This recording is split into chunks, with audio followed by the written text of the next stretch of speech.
पहाड़ों के बीच स्थित मदनपुर एक छोटा सा गांव था। चारों तरफ छोटी बड़ी पहाड़ियाँ, उन पहाड़ियों से गिरते झरने, बहती नदियाँ बहुत सुंदर दृश्य बनाती थी। लेकिन उस गांव में एक बहुत पुरानी हवेली खड़ी थी। अक्सर रात में उस हवेली से कभी हंसने और कभी रोने की आवाज़ें आती थी। गांव के लोग इस हवेली के विषय में बात करने से भी डरते थे।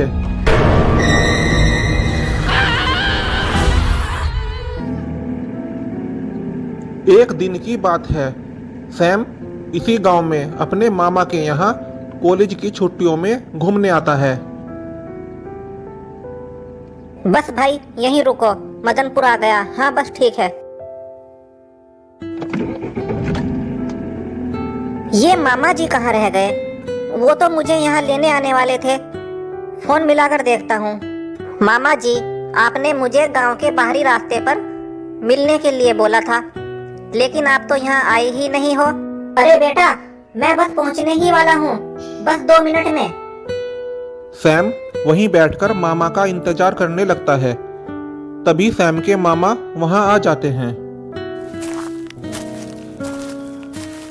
मामा जी, आपने मुझे कितना इंतजार करवाया है। इतने लंबे सफर ने मुझे कितना थका दिया। लेकिन अब तो गांव पहुंच गए। आओ घर चलें। घर में सभी तुम्हारा बड़ी बेसब्री से इंतजार कर रहे हैं। दोनों घर की तरफ चल देते हैं। सैम बेटा, और बताओ आजकल क्या चल रहा है? कुछ खास नहीं मामी जी, अभी तो डॉक्टर की पढ़ाई चल रही है। एग्जाम हो चुके हैं, कॉलेज की छुट्टियां थी तो आपसे मिलने चले आया। सैम भैया, कल मैं आपको पूरे गांव की सैर कराऊंगी। हाँ, क्यों नहीं। कल सैम को सारा गांव दिखा देना, लेकिन भूल कर भी उस भूतिया हवेली। अरे क्या तुम भी कुछ भी बोले जाती हो? लेकिन मामी जी, भूतिया हवेली के बारे में कुछ कह रही थी। तुम्हारी मामी ने कल कोई डरावना सपना देखा था। हाँ, वो सपना देखा था कल। सैम भैया, आओ मैं आपको आपका कमरा दिखा दूं। हाँ बेटा, दिन भर के सफर ने तुम्हें काफी थका दिया होगा। वैसे भी रात हो चुकी है, थोड़ा सो लो, बाकी बातें तो सुबह भी हो जाएंगी। सोमिया बेटी, सैम को उसका कमरा दिखा दो। सोमिया सैम को बेडरूम दिखाने के लिए ले जाती है।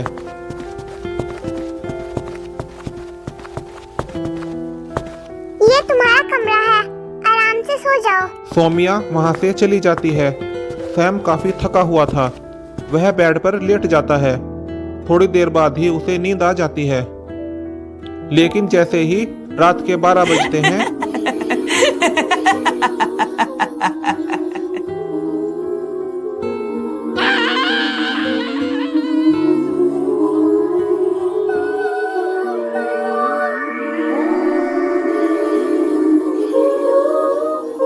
सैम अपने कमरे में सोया हुआ था।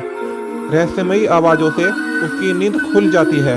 रहस्यमयी आवाजें पूरे गांव में गूंज रही थी। सैम काफी डर जाता है। उन रहस्यमयी आवाजों को सुनते हुए सैम पूरी रात यूं ही बिता देता है। दिन निकल आता है। सैम सीधा अपनी मामी के पास जाता है और कहता है, मामी जी, रात भर मुझे खिड़की से किसी के रोने और हंसने की आवाजें आ रही थी। डर के मारे मेरा बुरा हाल हो गया। रात भर मैं सो भी नहीं पाया।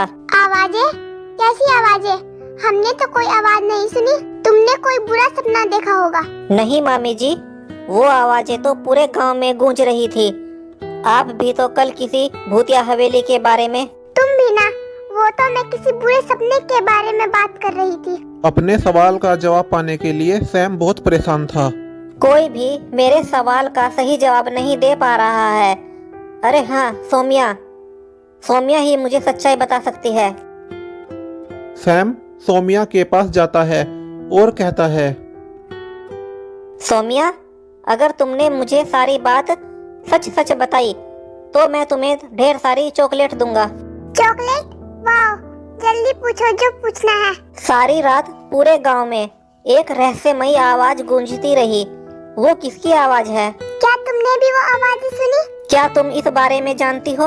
मैं क्या, पूरा गांव जानता है। रात में वो आवाजें गांव के बाहरी हिस्से में बनी वीरान हवेली हवेली से आती हैं। क्या तुम उस वीरान भूतिया हवेली के बारे में और भी कुछ जानती हो? नहीं, मैंने गांव वालों से सुना है कि वो आवाजें किसी राजकुमारी की हैं। सौम्या वहां से चली जाती है, लेकिन हवेली से आने वाली रहस्यमयी आवाजें सैम का पीछा नहीं छोड़ रही थी।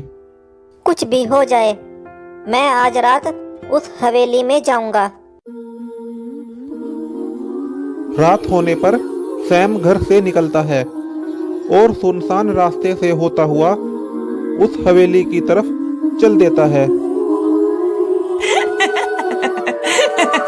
कौन है? कौन है? सामने आओ, सामने आओ। कौन है? क्या मुझे कोई सुन रहा है? मेरे सामने आओ।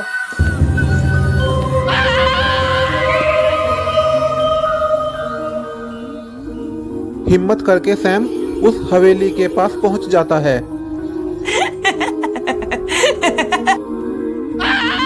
सैम जब अंदर जाता है तभी नहीं, नहीं, नहीं। सैम बहुत भयभीत था। वह हिम्मत करके कहता है, ए इस वीरान हवेली की आत्मा, मेरे सामने आओ, मैं तुम्हारी मदद करना चाहता हूँ।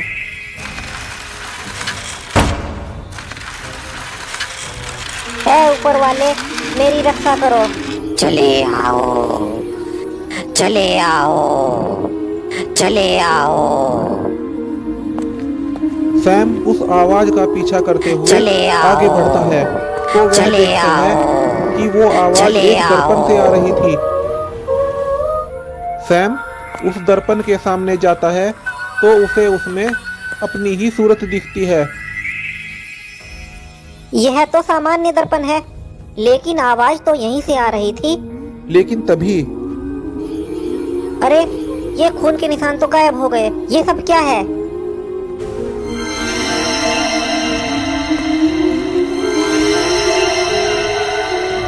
तुम सचमुच बुरी आत्मा हो। मैं तुम्हारी मदद करने आया हूँ और तुम मुझे ही मारना चाहती हो। तभी सैम के सामने एक रोशनी प्रकट होती है और वहाँ एक चुड़ैल आ जाती है। कौन हो तुम? क्या तुम ही बुरी आत्मा हो जो मुझे मारना चाहती है? मैं बुरी आत्मा नहीं हूँ। मैं तो सिर्फ उस इंसान से बदला लेना चाहती हूँ जिसने मेरी ये हालत की है। कौन है वो इंसान जिसकी वजह से तुम चुड़ैल बनी हो? मेरा पति। उसने मेरी इस हवेली पर कब्जा करने के लिए मुझसे शादी की और उसके बाद मेरी हत्या कर दी। तभी से चुड़ैल बनकर मैं इस हवेली में रह रही हूँ। तो क्या इस हवेली से आने वाली हंसने और रोने की आवाजें तुम्हारी ही हैं? हाँ, अपनी बीती जिंदगी को याद करके ही मैं कभी हंसती हूँ और कभी रोती हूँ। चुड़ैल की दुख भरी कहानी सुनकर सैम बहुत दुखी हो जाता है। जिसने भी तुम्हारी ये हालत की है, उसकी सजा ईश्वर उसे जरूर देगा। बदले की भावना से हमारा दिल छोटा होता है, इसीलिए मैं चाहता हूँ कि तुम इस सांसारिक मोह माया से मुक्ति पालो। हाँ, मैं भी इस मोह माया से मुक्ति पाना चाहती हूँ, लेकिन मेरा मर्द शरीर इसी हवेली के एक कमरे में है जो अब कंकाल में बदल चुका है। तुम उसे आग के हवाले कर दो, जिससे मैं मुक्ति पा लूंगी। इतना कहकर वह आत्मा वहां से गायब हो जाती है। सैम उस चुड़ैल के मर्त शरीर को ढूंढने लगता है। चले आओ, चले आओ। आवाज तो यहीं से आ रही है। अंदर जाकर देखता हूँ, शायद यहीं उस चुड़ैल का मर्त शरीर रखा हो। सैम अंदर जाता है तो देखता है कि उस चुड़ैल का मर्त शरीर एक कंकाल में बदल चुका है। शायद यही उस चुड़ैल का कंकाल है। मैं इसमें अभी आग लगाकर इसे मुक्त कर देता हूँ। सैम वहां से बाहर जाता है और एक जलती हुई मसाल लेकर आता है और उसे उस कंकाल के ऊपर डाल देता है, जिससे कंकाल में आग लगने लगती है और कुछ ही देर में वह कंकाल वहां से गायब हो जाता है। और उसके बाद उस हवेली से आने वाली हंसने और रोने की आवाजें उस गांव में कभी भी सुनाई नहीं देती।